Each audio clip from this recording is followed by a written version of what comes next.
Rumors had been swirling for months about a 2.5D God of War Metroidvania game, but nobody expected it to be shadow dropped at the State of Play on February 12th.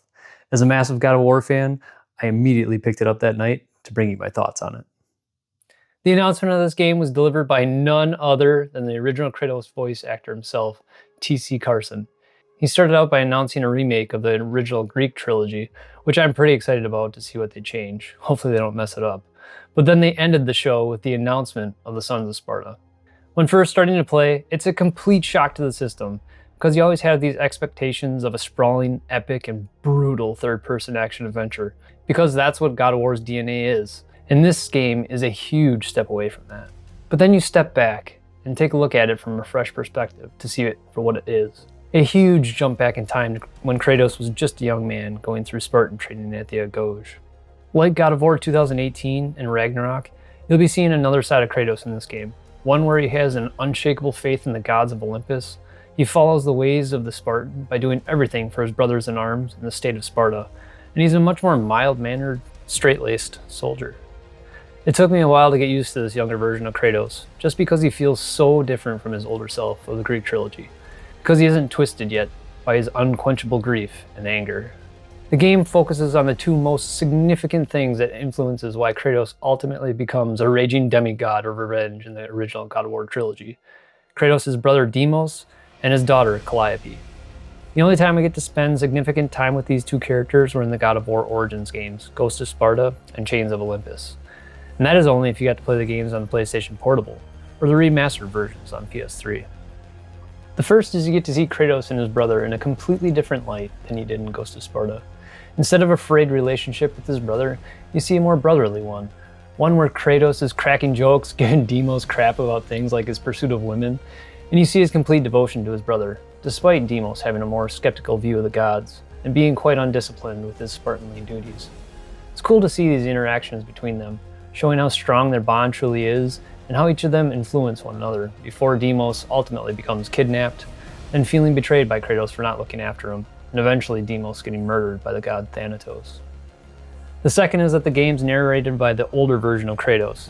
He's reliving his younger days by telling his story to his daughter Calliope, but you really only see him as a father to his daughter in God of War Chains of Olympus. In Sons of Sparta, you'll be progressing through the game, then all of a sudden Calliope will pipe up, ask a random question, and you hear Kratos explaining it to her, teaching her lessons along the way. Sometimes they even stop and switch to showing the interaction between Calliope and older Kratos. It's pretty adorable at times hearing the back and forth conversations between the two. As a father with a 1-year-old daughter, it puts a smile on my face because I can just see my daughter asking a ton of questions about a bunch of different things when she gets a little older. As far as the game itself, it's a 2.5D Metroidvania game. That's not overly punishing because it has a decent amount of campsites, which act as save and respawn points, similar to other games like Hollow Knight's Benches as an example, and additional save points right by the bosses as well, so you don't have to navigate all the way back from the nearest campsite. You also don't lose your blood orbs you collect on death, which are used to upgrade a lot of your equipment and skills.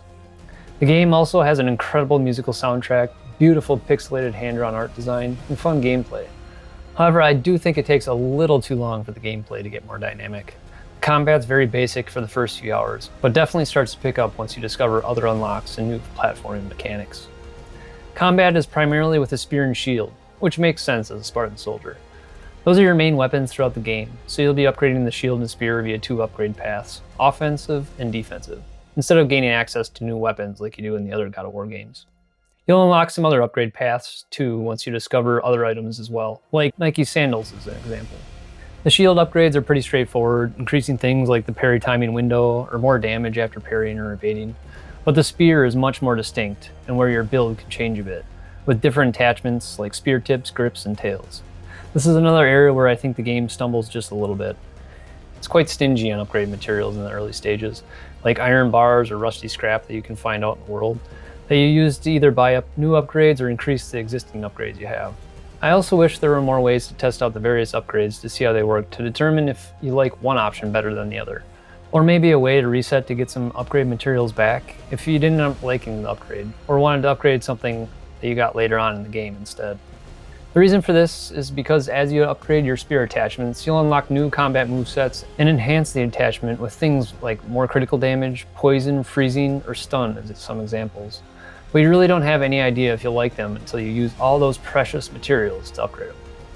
Once you do make your spear and shield more powerful, then the combat really becomes more rewarding, and you'll start feeling like more of that badass that Kratos truly develops into as a young Spartan warrior.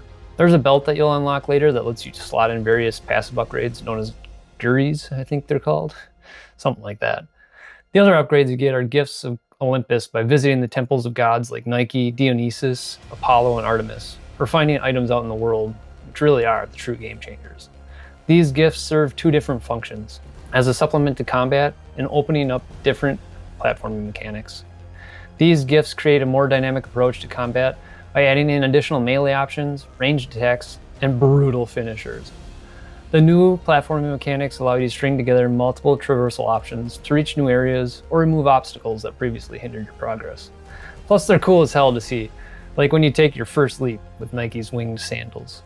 The last thing I wanted to mention are the nods to the classic God of War games, like the classic text font when you discover new areas, ripping open chests and watching orbs just spill out of them, and collecting the different colored orbs of red, green, yellow, and blue for currency, healing, spirit, and magic.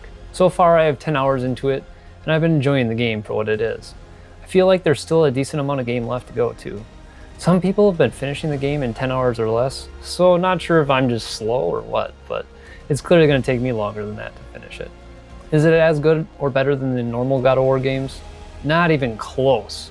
Well, that doesn't stop me from having a great time with something a little different, while I patiently wait for the original God of War Trilogy remake and the next installment in the mainline franchise. Whether you're a God of War fan, a Metroidvania fan, or both, I think you'll find a unique and fun experience here for a fairly reasonable $30 price tag. If you're looking for another unique pixel art game to keep on your radar, why don't you check out my video of my demo impressions of Replaced. Thanks for watching, and until next time, keep on gaming.